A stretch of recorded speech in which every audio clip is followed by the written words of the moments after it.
O Grande Conflito, capítulo 33. É o homem imortal? Já no início da história humana, começou Satanás seus esforços para enganar a nossa raça. Aquele que incitar a rebelião no céu, desejou levar os habitantes da terra a unirem-se com ele em luta contra o governo de Deus. Adão e Eva tinham sido perfeitamente felizes na obediência à lei divina, e esse fato era um testemunho constante contra a alegação em que insistira Satanás no céu, de que a lei de Deus era opressiva e se opunha ao bem-estar de suas criaturas. E demais, despertou-se a inveja de Satanás ao olhar ele para o belo lar preparado para o inocente casal.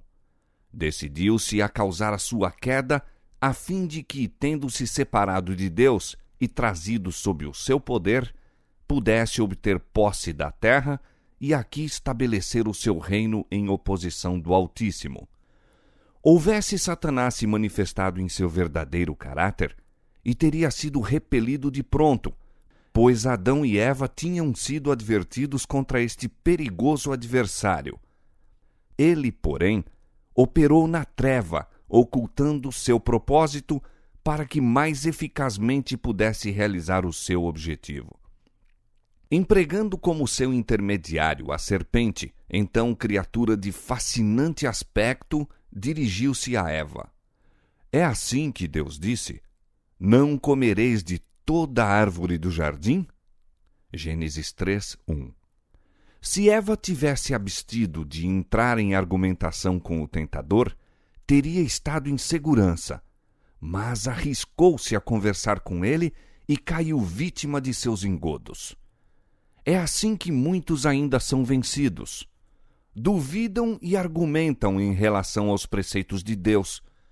Ao invés de obedecerem aos mandos divinos, aceitam teorias humanas que tão somente disfarçam os estratagemas de Satanás. Disse a mulher à serpente: "Do fruto das árvores do jardim comeremos, mas do fruto da árvore que está no meio do jardim, disse Deus: não comereis dele, nem nele tocareis, para que não morrais." Então a serpente disse à mulher: "Certamente não morrereis, porque Deus sabe que no dia em que dele comerdes, se abrirão os vossos olhos e sereis como Deus, sabendo o bem e o mal." Gênesis 3, 2-5. A serpente declarou que se tornariam como Deus, possuindo maior sabedoria que antes e sendo capazes de uma condição mais elevada de existência. Eva cedeu à tentação, e por sua influência, Adão foi levado ao pecado. Aceitaram as palavras da serpente de que Deus não queria dizer o que falara. Desconfiaram de seu Criador e imaginaram que ele estava a restringir-lhes a liberdade e que poderiam obter grande sabedoria e exaltação por transgredir sua lei. Mas como compreendeu Adão, depois de seu pecado, o sentido das palavras "no dia em que dela comeres, certamente morrerás"? Achou que elas significavam, conforme Satanás o tinha levado a crer, que ele deveria ser introduzido em condição mais elevada de existência? Nesse caso, haveria, na verdade, grande bem a ganhar pela transgressão, e Satanás se demonstraria um benfeitor da raça. Mas Adão não achou ser este o sentido da sentença divina. Deus declarou que, como pena de seu pecado, o homem voltaria à terra donde foi tirado. "És pó, e pó te tornarás." Gênesis 3:19. As palavras de Satanás, "se abrirão os vossos olhos", mostraram-se verdadeiras apenas neste sentido. Depois que Adão e Eva desobedeceram a Deus, seus olhos se abriram para discernirem a sua loucura. Conheceram o mal e provaram o amargo fruto da transgressão. No meio do Éden crescia a árvore da vida, cujo fruto tinha o poder de perpetuar a vida. Se Adão tivesse permanecido obediente a Deus, teria continuado a gozar livre acesso àquela árvore e teria vivido para sempre.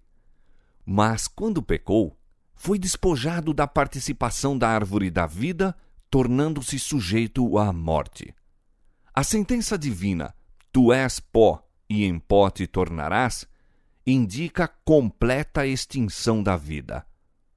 A imortalidade, prometida ao homem sob condição de obediência, foi perdida pela transgressão. Adão não poderia transmitir à sua posteridade aquilo que não possuía. E não poderia haver esperança alguma para a raça decaída se, pelo sacrifício de seu filho, Deus não houvesse trazido a imortalidade ao seu alcance. Ao passo que a morte passou a todos os homens, por isso que todos pecaram, Cristo trouxe à luz a vida e a incorrupção pelo Evangelho. Romanos 5,12, 2 Timóteo 1,10. E unicamente por meio de Cristo pode a imortalidade ser obtida. Disse Jesus: aquele que crê no Filho tem a vida eterna, mas aquele que não crê no Filho não verá a vida.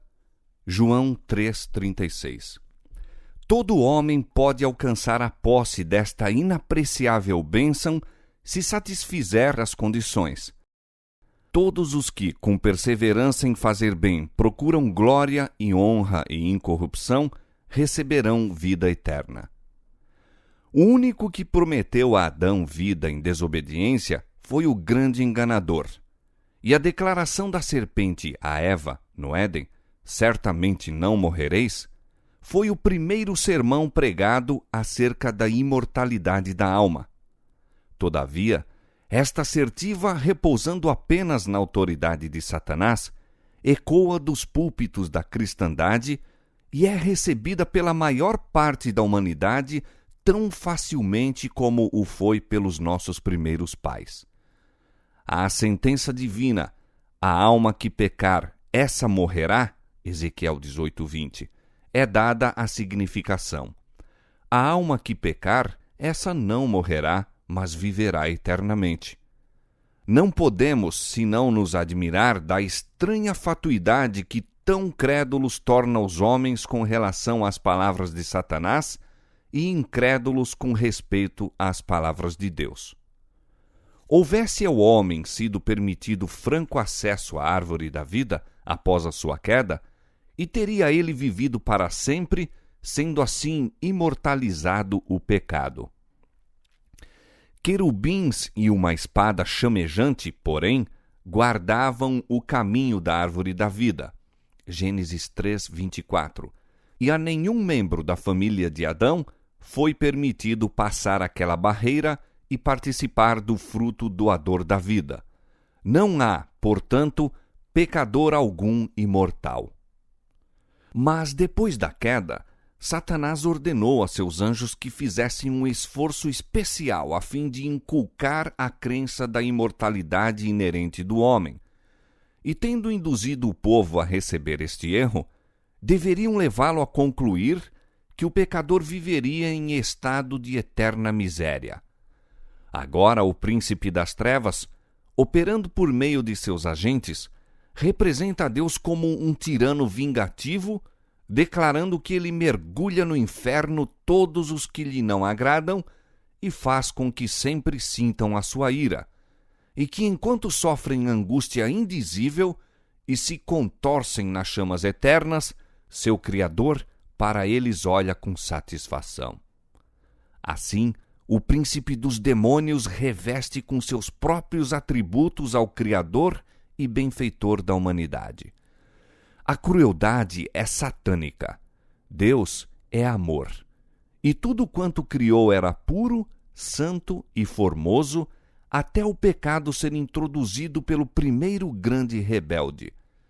Satanás mesmo é o inimigo que tenta o homem a pecar e então o destrói, se o pode fazer. E ao se ter assenhoreado de sua vítima, exulta na ruína que efetuou. Se lhe fosse permitido, colheria o gênero humano todo em sua rede. Não fosse a interposição do poder divino, nenhum filho ou filha de Adão escaparia.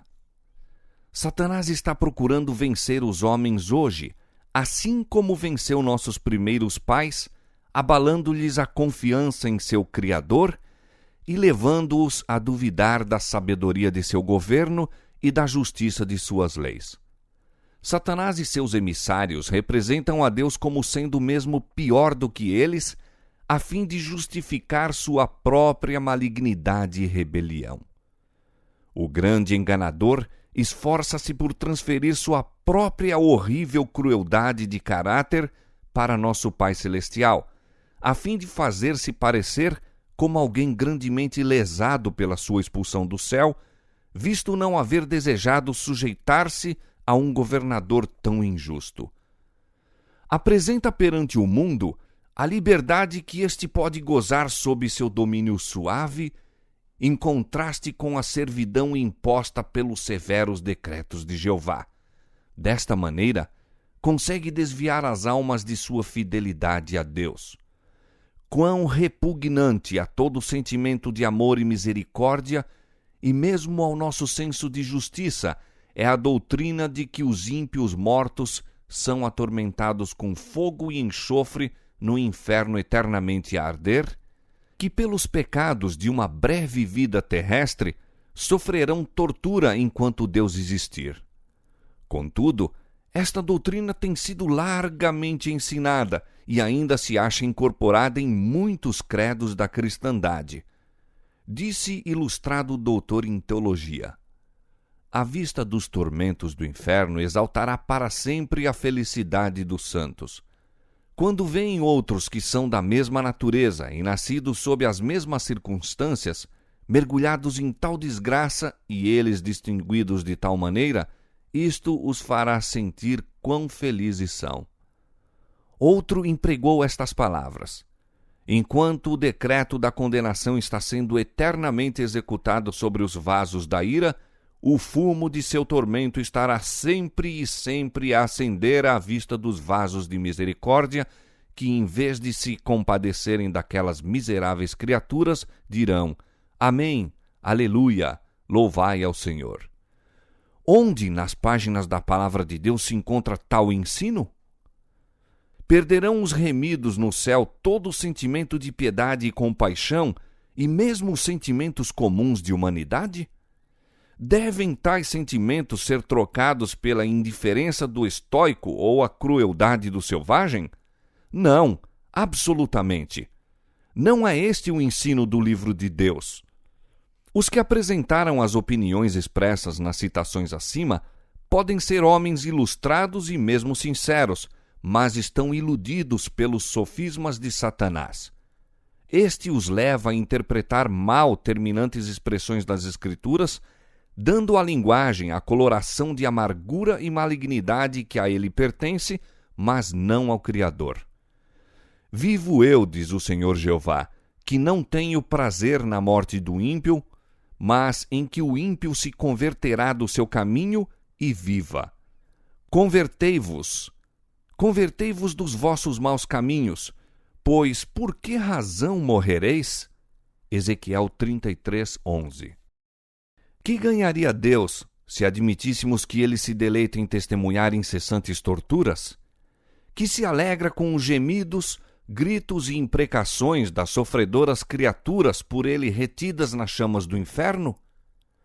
Poderão esses terríveis sons ser música aos ouvidos do amor infinito? Insiste-se em que a inflição de intérmino sofrimento aos ímpios mostraria o ódio de Deus ao pecado como a um mal ruinoso à paz e à ordem do universo. Terrível blasfêmia! Como se o ódio de Deus ao pecado seja a razão por que este se perpetua. Pois, segundo os ensinos desses teólogos, a contínua tortura sem esperança de misericórdia enlouquece suas infelizes vítimas, e ao derramarem elas sua cólera em maldições e blasfêmias, estão para sempre aumentando sua carga de crimes. A glória de Deus não é encarecida, perpetuando-se desta maneira o pecado em constante aumento através de eras intérminas. Está além do poder do espírito humano avaliar o mal que tem sido feito pela heresia do tormento eterno. A religião da Bíblia, repleta de amor e bondade e abundante de misericórdia, é obscurecida pela superstição e revestida de terror. Ao considerarmos em que cores falsas Satanás esboçou o caráter de Deus, surpreender-nos-emos de que nosso misericordioso Criador seja receado, temido e mesmo odiado? As opiniões aterrorizadoras acerca de Deus, que pelos ensinos do púlpito são espalhados pelo mundo, têm feito milhares e mesmo milhões de céticos e incrédulos.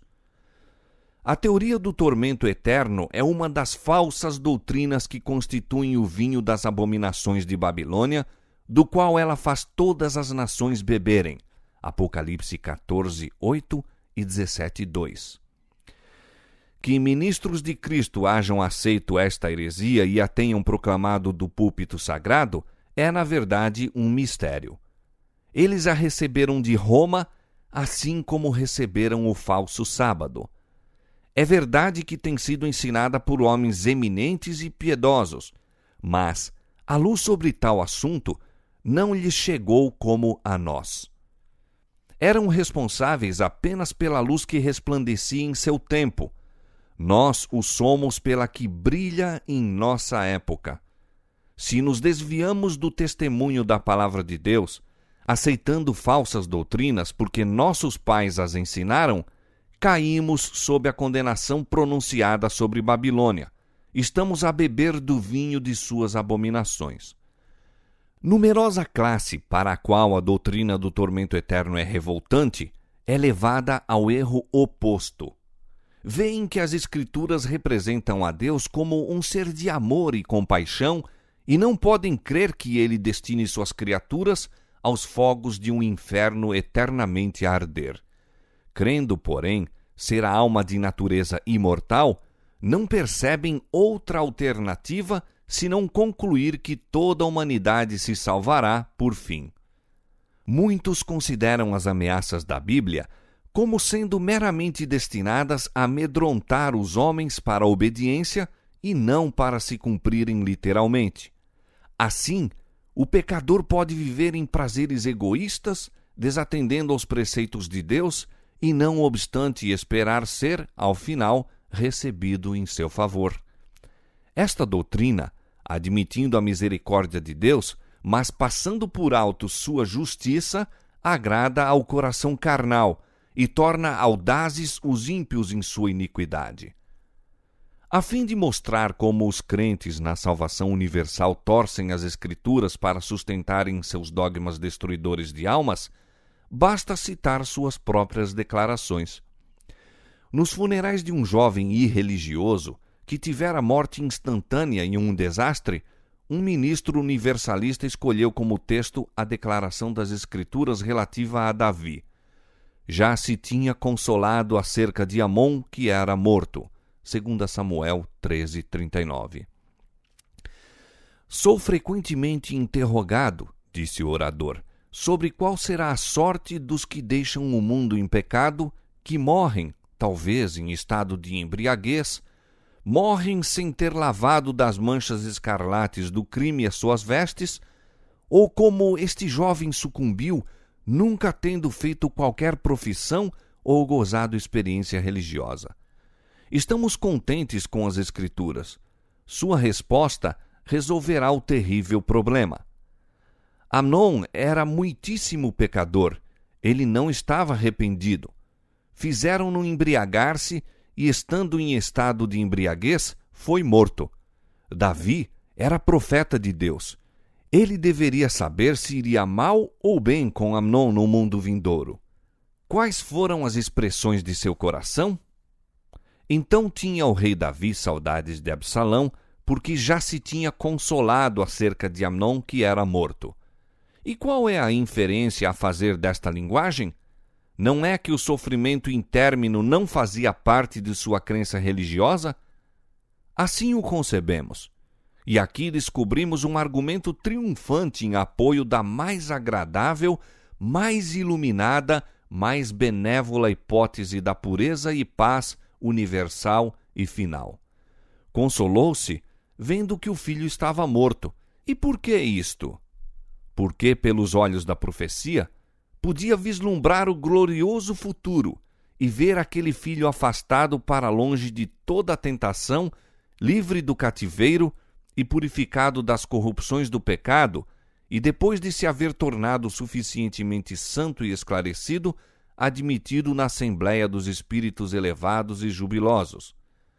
Seu único conforto era que, sendo removido do presente estado de pecado e sofrimento, seu amado filho fora para o lugar em que o mais elevado bafejo do Espírito Santo cairia sobre a sua alma entenebrecida, em que seu espírito se desdobraria à sabedoria do céu e aos suaves transportes do amor imortal, e assim se prepararia com a natureza santificada para gozar o repouso e companhia da herança celestial.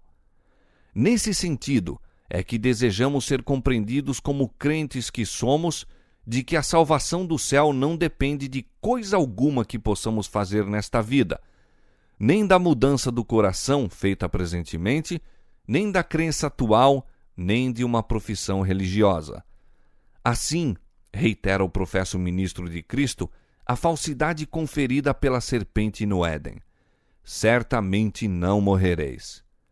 No dia em que dela comerdes, se abrirão os vossos olhos e sereis como Deus. Ele declara que o mais vil pecador, o assassino, o ladrão, o adúltero, estarão depois da morte preparados para entrar na bem-aventurança eterna. E de onde tira este adulterador das Escrituras as suas conclusões? De uma simples sentença que exprime a submissão de Davi aos desígnios da providência. Ele tinha saudades de Absalão, porque já se tinha consolado acerca de Amnon, que era morto. Tendo-se o pungimento desta dor abrandado pelo tempo, seus pensamentos volveram do filho morto para o vivo, o qual se exilara pelo medo do justo castigo de seu crime. E esta é a prova de que o incestuoso e ébrio Amnon foi à sua morte imediatamente transportado para as bem-aventuradas habitações, a fim de ser ali purificado e preparado para a companhia dos anjos sem pecado. Fábula aprazível, por certo, muito apropriada para satisfazer o coração carnal. Esta é a própria doutrina de Satanás, e ele realiza sua obra eficazmente. Deveríamos surpreender-nos de que, com tal instrução, prevaleça a impiedade? O caminho seguido por este falso ensinador ilustra o de muitos outros. Umas poucas palavras das Escrituras são separadas do contexto, o qual, em muitos casos, mostraria ser o seu sentido exatamente o contrário da interpretação a elas dada. E tais passagens desconexas são pervertidas e usadas em prova de doutrinas que não têm fundamento na palavra de Deus. O testemunho citado como prova de que o ébrio Amon está no céu é uma simples conjectura, contradita terminantemente pela declaração expressa e positiva das Escrituras de que nenhum bêbado herdará o reino de Deus. 1 Coríntios 6:10. Assim é que os que duvidam, os descrentes e os céticos, mudam a verdade em mentira. E multidões têm sido enganadas por seus sofismas e embaladas para adormecerem no berço da segurança carnal.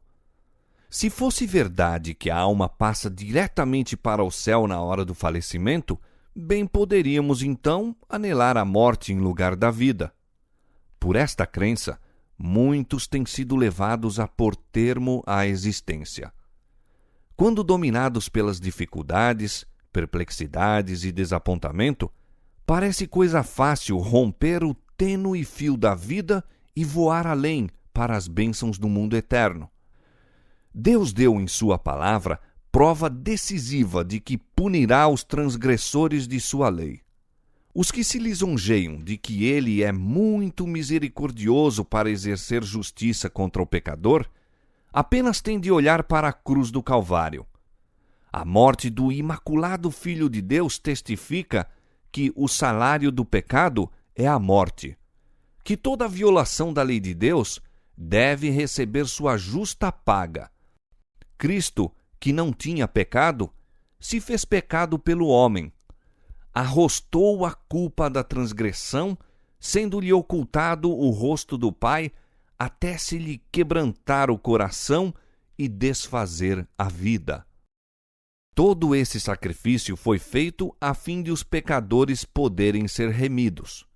De nenhum outro modo conseguiria o homem livrar-se da pena do pecado.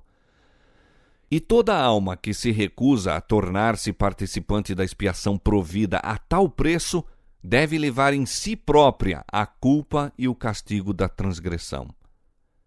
Consideremos o que a Bíblia ensina ainda concernente aos ímpios e impenitentes, os quais os universalistas colocam no céu como anjos santos e felizes. A quem quer que tiver sede, de graça lhe darei da fonte da água da vida. Apocalipse 21, 6. Esta promessa é apenas para os que têm sede.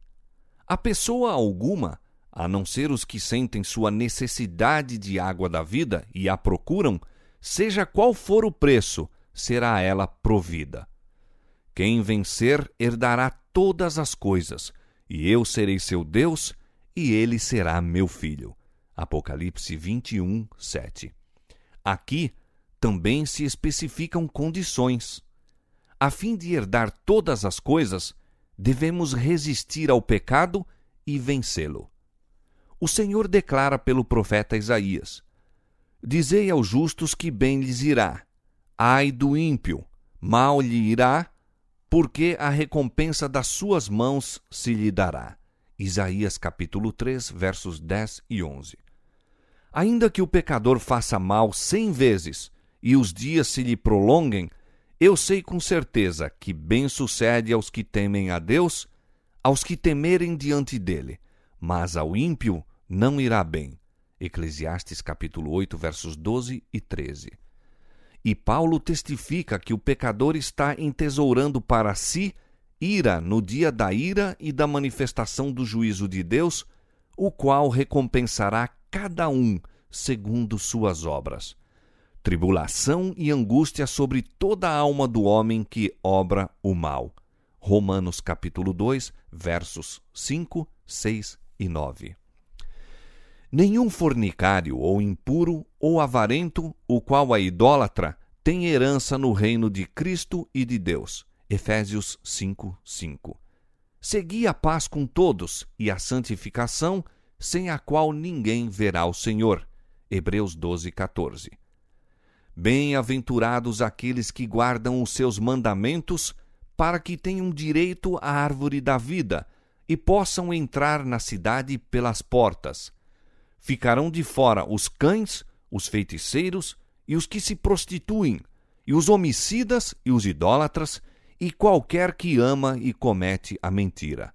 Apocalipse 22, 14 e 15. Deus deu aos homens uma revelação de seu caráter e de seu método de tratar com o pecado. Jeová, o Senhor, Deus misericordioso e piedoso, tardio em iras e grande em beneficência e verdade, que guarda a beneficência em milhares, que perdoa a iniquidade e a transgressão e o pecado, que ao culpado não tem por inocente. Êxodo 34, versos 6 e 7. Todos os ímpios serão destruídos. Quanto aos transgressores, serão a uma destruídos, e as relíquias dos ímpios todas perecerão. Salmo capítulo 145, verso 20 e capítulo 37, verso 38. O poder e a autoridade do governo divino serão empregados para abater a rebelião. Contudo, todas as manifestações de justiça retribuidora serão perfeitamente coerentes com o caráter de Deus como um ser misericordioso, longânimo e benévolo. Deus não força a vontade ou o juízo de ninguém. Não tem prazer na obediência servil. Deseja que as criaturas de suas mãos o amem porque ele é digno de amor. Quer que lhe obedeçam porque reconhecem inteligentemente sua sabedoria, justiça e benevolência. E todos os que possuem concepção justa destas qualidades amá-lo-ão porque são atraídos para ele e lhe admiram os atributos. Os princípios de bondade, misericórdia e amor, ensinados e exemplificados por Jesus Cristo, são um transunto da vontade e caráter de Deus. Cristo declarou que ele nada ensinava a não ser que o recebera do Pai. Os princípios do governo divino estão em perfeita harmonia com os preceitos do Salvador: amai vossos inimigos. Deus executa justiça sobre os ímpios para o bem do universo e mesmo daqueles sobre quem seus juízos são aplicados. Ele os faria ditosos se o pudesse fazer de acordo com as leis de seu governo e a justiça de seu caráter.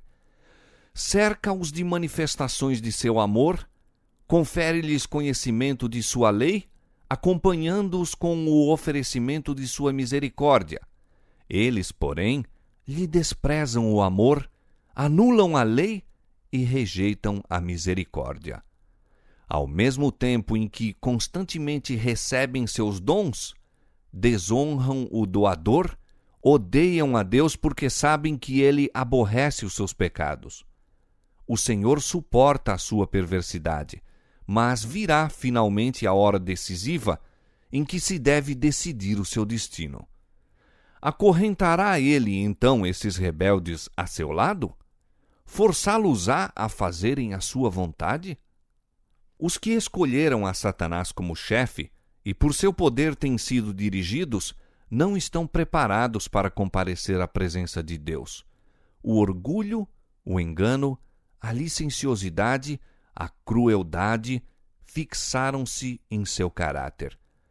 Podem eles entrar no céu para morar para sempre com aqueles a quem desprezaram e odiaram na terra? A verdade nunca será agradável ao mentiroso. A humildade não satisfará o conceito de si mesmo e o orgulho. A pureza não é aceitável ao corrupto. O amor abnegado não parece atrativo ao egoísta. Que fonte de gozo poderia oferecer o céu para os que se acham totalmente absortos nos interesses terrenos e egoístas? Poderiam aqueles cuja vida foi empregada em rebelião contra Deus ser subitamente transportados para o céu e testemunhar o estado elevado e santo de perfeição que ali sempre existe, estando toda a alma cheia de amor, todo o rosto irradiando alegria, ecoando em honra de Deus e do Cordeiro uma arrebatadora música em acordes melodiosos e fluindo da face daquele que se assenta sobre o trono uma incessante torrente de luz sobre os remidos? Sim, poderiam aqueles cujo coração está cheio de ódio a Deus, à verdade e santidade, unir-se à multidão celestial e participar de seus cânticos de louvor? Poderiam suportar a glória de Deus e do Cordeiro? Não, absolutamente. Anos de graça lhes foram concedidos a fim de que pudessem formar caráter para o céu. Eles, porém, nunca exercitaram a mente no amor à pureza. Nunca aprenderam a linguagem do céu, e agora é demasiado tarde. Uma vida de rebeldia contra Deus incapacitou-os para o céu. A pureza, santidade e paz dali lhe seria uma tortura. A glória de Deus seria um fogo consumidor. Almejariam fugir daquele santo lugar. Receberiam alegremente a destruição para que pudessem esconder-se da face daquele que morreu para os remir. O destino dos ímpios se fixa por sua própria escolha. Sua exclusão do céu é espontânea da sua parte e justa e misericordiosa da parte de Deus. Semelhantes às águas do dilúvio, os fogos do grande dia declaram o veredito divino de que os ímpios são incorrigíveis. Não se sentem dispostos a submeter-se à autoridade divina. Sua vontade foi exercitada na revolta e, ao terminar a vida, é demasiado tarde para fazer voltar o curso de seus pensamentos em direção oposta, tarde demais para volverem da transgressão à obediência, do ódio ao amor. Poupando a vida do assassino Caim, Deus deu ao mundo um exemplo do resultado que adviria de permitir o pecador vivesse para continuar o caminho de desenfreada iniquidade. Pela influência do ensino e exemplo de Caim, multidões de seus descendentes foram levados ao pecado até que a maldade do homem se multiplicara sobre a terra, e toda a imaginação dos pensamentos de seu coração era só má continuamente. A terra, porém, estava corrompida diante da face de Deus, e encheu-se a terra de violência. Gênesis capítulo 6, versos 5 e 11. Em misericórdia para com o mundo, Deus supriu seus ímpios habitantes no tempo de Noé. Em misericórdia, destruiu os corruptos habitantes de Sodoma. Mediante o poder enganador de Satanás, os obradores da iniquidade obtêm simpatia e admiração e estão assim constantemente levando outros à rebeldia. Assim foi ao tempo de Caim e Noé, e ao tempo de Abraão e Ló. Assim é em nosso tempo. É em misericórdia para com o universo que Deus finalmente destruirá os que rejeitam a sua graça. O salário do pecado é a morte, mas o dom gratuito de Deus é a vida eterna por Cristo Jesus, nosso Senhor. Romanos 6, 23. Ao passo que a vida é a herança dos justos, a morte é a porção dos ímpios. Moisés declarou a Israel: Hoje te tenho proposto a vida e o bem, a morte e o mal. Deuteronômio 30, 15. A morte a que se faz referência nestas passagens não é a que foi pronunciada sobre Adão, pois a humanidade toda sofre a pena de sua transgressão. É a segunda morte que se põe em contraste com a vida eterna. Em consequência do pecado de Adão, a morte passou a toda a raça humana. Todos semelhantemente descem ao sepulcro. E pelas providências do plano da salvação, todos devem ressurgir da sepultura. Há de haver ressurreição de mortos, assim dos justos como dos injustos. Atos 24:15. Assim como todos morrem em Adão, assim também todos serão vivificados em Cristo. 1 Coríntios 15:22.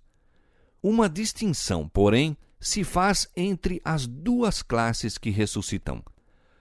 Todos os que estão nos sepulcros ouvirão a sua voz, e os que fizeram o bem sairão para a ressurreição da vida, e os que fizeram o mal para a ressurreição da condenação. João 5, 28 e 29.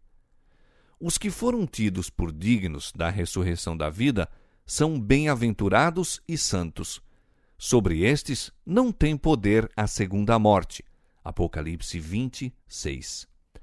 Os que, porém, não alcançaram o perdão, mediante o arrependimento e a fé, devem receber a pena da transgressão, o salário do pecado. Sofrem castigo que varia em duração e intensidade segundo suas obras, mas que finalmente termina com a segunda morte. Visto ser impossível para Deus, de modo coerente com a sua justiça e misericórdia, salvar o pecador em seus pecados, ele o despoja da existência, que perdeu por suas transgressões e da qual se mostrou indigno. Diz um escritor inspirado: ainda um pouco, e o ímpio não existirá. Olharás para o seu lugar e não aparecerá. E outro declara: e serão como se nunca tivessem sido. Salmo 37, verso 10 e Obadias 16. Cobertos de infâmia, mergulham sem esperança no ouvido eterno. Assim se porá termo ao pecado, juntamente com toda a desgraça e ruína que dele resultaram. Diz o salmista: destruíste os ímpios, apagaste o seu nome para sempre e eternamente. Ó inimigo, consumaram-se as assolações. Salmo capítulo 9, versos 5 e 6. João, no Apocalipse, olhando para a futura condição eterna, ouve uma antífona universal de louvor imperturbada por qualquer nota de discórdia. Toda criatura no céu e na terra atribui a glória a Deus. Apocalipse 5, 13. Não haverá então almas perdidas para blasfemarem de Deus, contorcendo-se em tormento interminável. Tampouco seres desditosos no inferno unirão seus gritos aos cânticos dos salvos. Sobre o erro fundamental da imortalidade inerente, repousa a doutrina da consciência na morte, doutrina que, semelhantemente à do tormento eterno, se opõe aos ensinos das Escrituras, aos ditames da razão e a nossos sentimentos de humanidade. Segundo a crença popular, os remidos no céu estão a par de tudo que ocorre na terra, e especialmente da vida dos amigos que deixaram após si. Mas como poderia ser fonte de felicidade para os mortos o saberem das dificuldades dos vivos, testemunhar os pecados cometidos por seus próprios amados e vê-los suportar todas as tristezas, desapontamentos e angústias da vida? Quanto da bem-aventurança celeste seria fruída pelos que estivessem contemplando seus amigos na terra? E quão revoltante, não é, a crença de que, logo que o fôlego deixa o corpo, a alma do impenitente é entregue às chamas do inferno. Em quão profundas angústias deverão mergulhar os que veem seus amigos passarem a sepultura sem se acharem preparados para entrar numa eternidade de miséria e pecado. Muitos têm sido arrastados à insanidade por este inquietante pensamento. Que dizem as Escrituras com relação a estas coisas? Davi declara que o homem não se acha consciente na morte. Sai-lhes o espírito e eles tornam-se em sua terra. Naquele mesmo dia perecem os seus pensamentos. Salmo 146, verso 4. Salomão dá o mesmo testemunho. Os vivos sabem que hão de morrer, mas os mortos não sabem coisa nenhuma. O seu amor, o seu ódio e a sua inveja já pereceram, e já não têm parte alguma neste século em coisa alguma do que se faz debaixo do sol. Na sepultura para onde tu vais, não há obra, nem indústria, nem ciência, nem sabedoria alguma. Eclesiastes capítulo 9, versos 5, 6 e 10. Quando, em resposta à sua oração, a vida de Ezequias foi prolongada 15 anos, o rei, agradecido, rendeu a Deus um tributo de louvor por sua grande misericórdia. Neste cântico, ele dá razão por assim se regozijar. Não pode louvar-te a sepultura, nem a morte glorificar-te. Nem esperarão em tua verdade os que descem à cova. Os vivos, esses te louvarão como eu hoje faço. Isaías capítulo 38, versos 18 e 19. A teologia popular representa os justos mortos como estando no céu, admitidos na bem-aventurança e louvando a Deus com língua imortal. Ezequias, porém, não pôde ver tal perspectiva gloriosa na morte.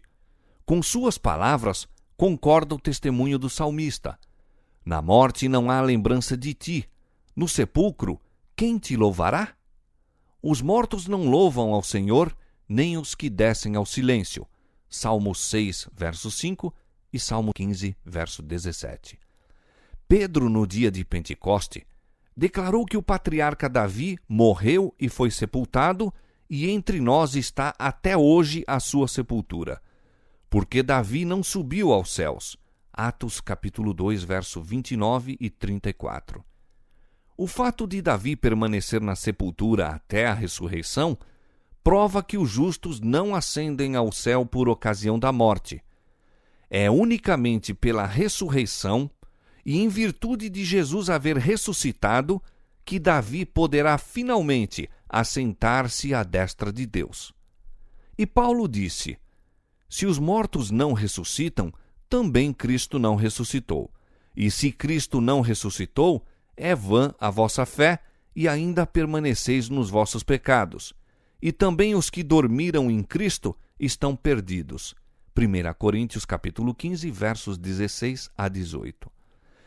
Se durante 4.000 anos os justos tivessem a sua morte ido diretamente para o céu, como poderia Paulo ter dito que se não há ressurreição, os que dormiram em Cristo estão perdidos? Não seria necessário ressurreição. O mártir Tyndale, referindo-se ao estado dos mortos, declarou: confesso abertamente que não estou persuadido de que eles já estejam na plena glória em que Cristo se acha ou em que estão os anjos eleitos de Deus.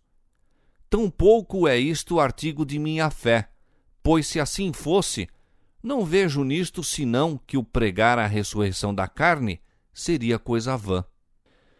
É fato inegável que a esperança da imortal bem-aventurança ao morrer tem terminado generalizada a negligência da doutrina bíblica da ressurreição. Esta tendência foi notada pelo Dr. Adam Clarke, que disse: a doutrina da ressurreição parece ter sido julgada de muito maiores consequências entre os primeiros cristãos do que o é hoje. Como é isto? Os apóstolos estavam continuamente insistindo nela e concitando os seguidores de Cristo à diligência, obediência e animação por meio dela. E seus sucessores, na atualidade, raras vezes a mencionam. Pregavam-na os apóstolos, nela criam os primitivos cristãos, pregamo-la nós e nela creem nossos ouvintes. Não há doutrina no Evangelho a que se dê maior ênfase, e não há doutrina no atual conjunto dos assuntos pregados que seja tratada com maior negligência. Este estado de coisas tem continuado a ponto de ficar a gloriosa verdade da ressurreição quase totalmente obscurecida e perdida de vista pelo mundo cristão.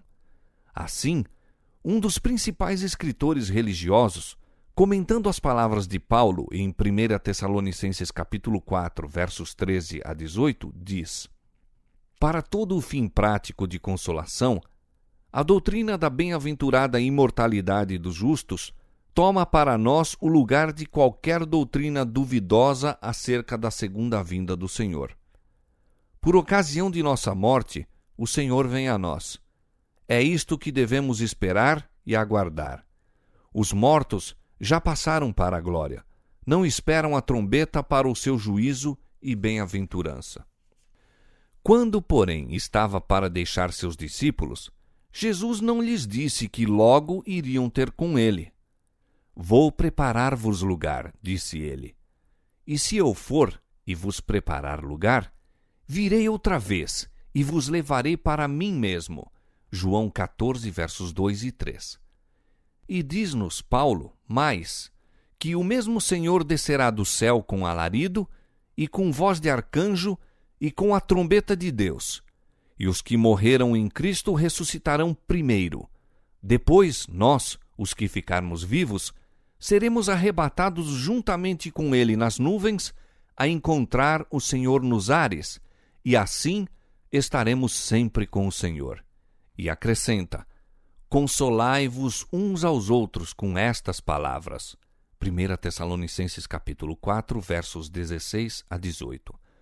Quão grande é o contraste entre essas expressões de conforto e as do ministro universalista citadas acima.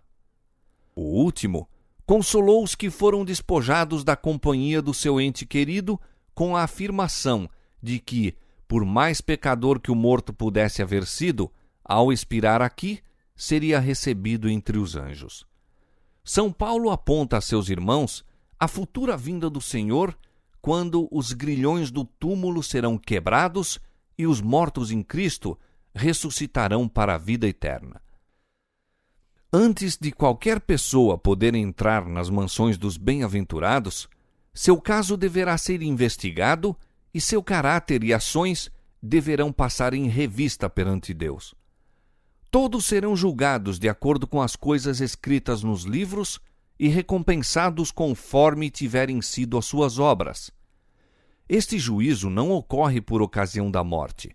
Notai as palavras de Paulo. Tem determinado um dia em que com justiça há de julgar o mundo por meio do varão que destinou, e disto deu certeza a todos, ressuscitando-o dos mortos. Atos 17, 31. Aqui o apóstolo terminantemente declara que um tempo específico, então no futuro, fora fixado para o juízo do mundo. Judas se refere ao mesmo tempo aos anjos que não guardaram o seu principado, mas deixaram a sua própria habitação, reservou na escuridão e em prisões eternas até ao juízo daquele grande dia. E cita ainda as palavras de Enoque. Eis que é vindo o Senhor com milhares de seus santos para fazer juízo contra todos. Judas, versos 6, 14 e 15. João declara ter visto os mortos, grandes e pequenos, que estavam diante do trono. E abriram-se os livros, e os mortos foram julgados pelas coisas que estavam escritas nos livros. Apocalipse capítulo 20, verso 12. Se, porém, os mortos já estão gozando a bem-aventurança celestial ou contorcendo-se nas chamas do inferno, que necessidade há de um juízo futuro? Os ensinos da palavra de Deus acerca destes importantes pontos não são obscuros nem contraditórios.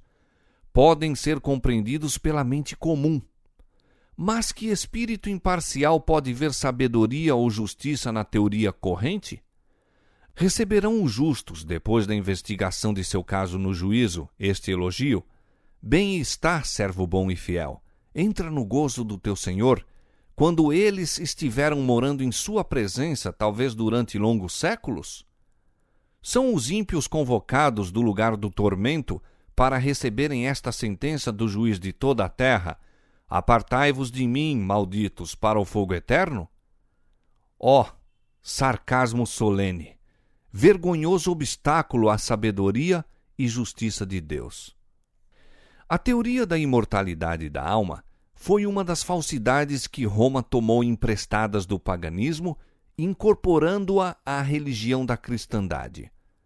Martinho Lutero classificou-a entre as monstruosas fábulas que fazem parte do monturo romano das decretais.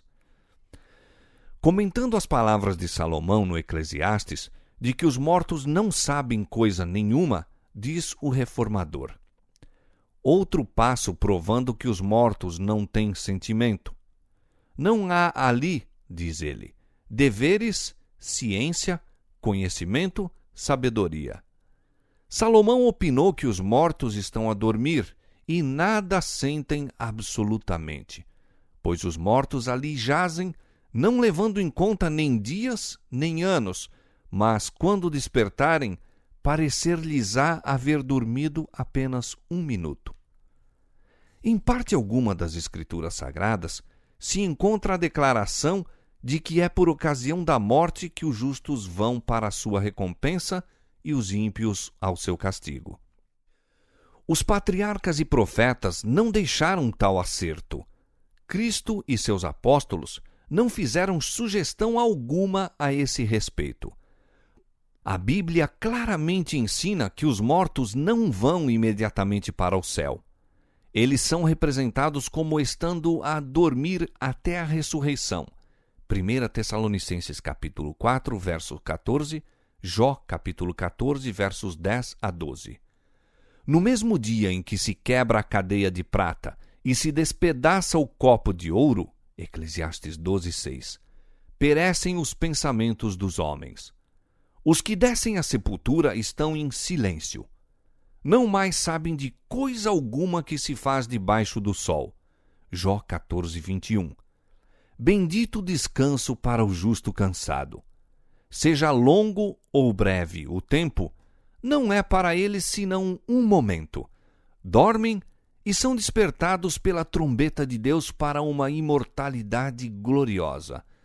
Porque a trombeta soará, e os mortos ressuscitarão incorruptíveis. Quando isto que é corruptível se revestir da incorruptibilidade, e isto que é mortal se revestir da imortalidade, então cumprir-se-á a palavra que está escrita: tragada foi a morte na vitória. 1 Coríntios capítulo 15, versos 52 a 54. Ao serem eles chamados de seu profundo sono, começam a pensar exatamente onde haviam parado. A última sensação foi a agonia da morte. O último pensamento, o de que estavam a cair sob o poder da sepultura.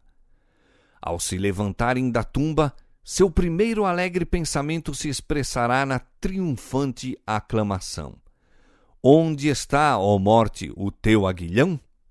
Onde está, ó inferno, a tua vitória? 1 Coríntios capítulo 15, verso 55.